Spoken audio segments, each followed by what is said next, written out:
दाऊद इब्राहिम, इसके बारे में आज की सुर्खियां गर्म है। गर्म क्या है? अंडरवर्ल्ड डॉन दाऊद इब्राहिम फिलहाल कराची के एक अस्पताल में भर्ती है।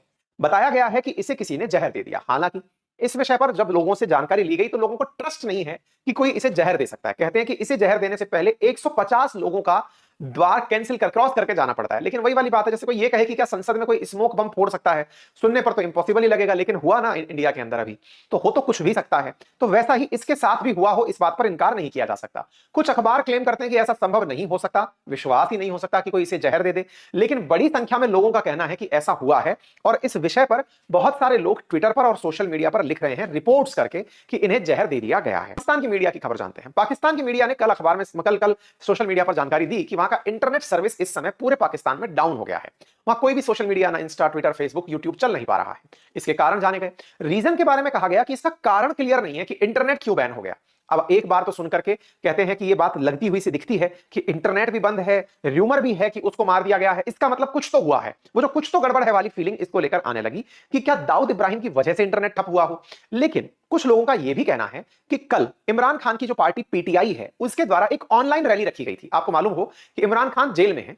पाकिस्तान की जो वर्तमान सरकार है वो केयर टेकर सरकार है, लेकिन इमरान खान की पार्टी के ही लोग इमरान खान की एक ऑनलाइन रैली आयोजित कर रहे थे। ऑनलाइन रैली का मतलब यह हुआ कि लोग आपस में एक दूसरे का साथ दिखाने के लिए एक साथ एक ही समय ऑनलाइन आने वाले थे डिफरेंट सोशल मीडिया पर, जिस वजह से यहां का इंटरनेट ठप हो गया। अब यह देखने वाली बात होगी कि क्या वाकई में इमरान खान के कारण ऐसा हुआ है कि दाऊद इब्राहिम की खबर के कारण ऐसा हुआ है। लेकिन इसी बीच में एक दो पाकिस्तानी पत्रकार बाहर निकल आए जिन्होंने अपने लेवल पर कहा कि कुछ तो लगता है कि हुआ है, क्योंकि सर्वर डाउन। ये पाकिस्तानी पत्रकार हैं, इनका कहना था कि अगर ऐसा होता है तो ये एक सनसनीखेज खबर है। लोगों ने पाकिस्तान के केयर टेकर जो नेता हैं उनके भी ट्वीट को मॉडिफाई करके वायरल कर दिया। कहा कि पाकिस्तान के लोग दुखी हो रहे हैं, लेकिन ये एक तरह का मॉडिफाइड ट्वीट था, लेकिन खूब वायरल हुआ।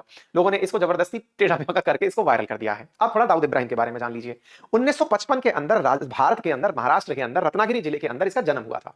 70 के दशक में दाऊद मुंबई के अंडरवर्ल्ड में तेजी से उभरने लगा था। एक और गैंग हुआ करती थी मुंबई में जिसका नाम हाजी मस्तान गैंग था। ये उसके साथ रहते रहते और बड़ा मतलब एक तरह से अंडरवर्ल्ड का डॉन बनने लगा था। गैंग के लोग इसकी कंपनी को डी कंपनी के नाम से जानते थे।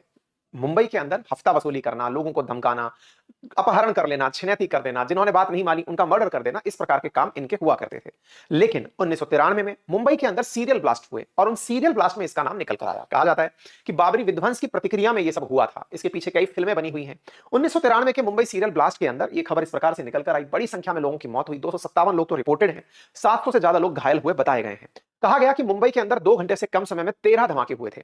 उन 13 धमाकों के अंदर 189 आरोपियों को 10,000 पेज की प्राथमिक चार्जशीट के अंदर नाम सहित कोर्ट के अंदर दर्ज कराया गया था। मुंबई की टाडा अदालत ने इन मामलों में सुनवाई शुरू की थी और 2006 में अदालत ने अपने फैसले देने शुरू कर दिए थे।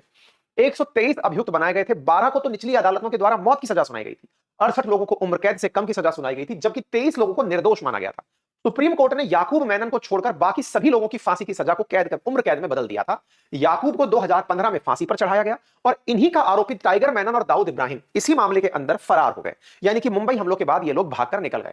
2006 के अंदर जो संजय दत्त को पिस्तौल और AK-47 राइफल रखने का दोषी पाया गया था, वो भी उसी दौर की घटना थी जिसके चलते संजय दत्त को भी जेल बुलाई गई थी। ठीक है, उम्मीद है आप इस बात को मूवी से रिलेट भी कर पाए। मुंबई बम ब्लास्ट का मास्टरमाइंड दाऊद इब्राहिम 1993 में हुए धमाकों के बाद भागकर दुबई चला गया और दुबई से फिर परिवार समेत पाकिस्तान चला गया। ये वहीं से सारी चीजें धीरे धीरे ऑपरेट करने लगा और वर्ल्ड के अंदर ड्रग्स के कार्टेल को मैनेज करने लगा। 2003 में इसे ग्लोबल टेररिस्ट घोषित किया गया और फोर्ब्स में उसे दुनिया का तीसरा मोस्ट वांटेड भगोड़ा बताया गया। भारत के अंदर इसे दाऊद इब्राहिम का असगर को चौथे नंबर पर आप देख सकते हैं, जिसमें सबसे नंबर 1 पर मसूद अजहर है, उसके बाद हाफिज मोहम्मद सईद है, उसके तीसरे नंबर पर जकी उल रहमान लकवी है, चौथे नंबर पर दाऊद इब्राहिम का नाम निकल कर आता है। अमेरिका भी इसे दाऊद इब्राहिम को टेररिस्ट सपोर्टर के नाम से टैग करता है। अपनी जानकारी में यह भारत से ही रिलेट करके अमेरिका इसे टैग किया हुआ मानता है। हालांकि दाऊद इब्राहिम का जो भारत में वर्चस्व था उसे NIA के द्वारा खत्म कर दिया गया।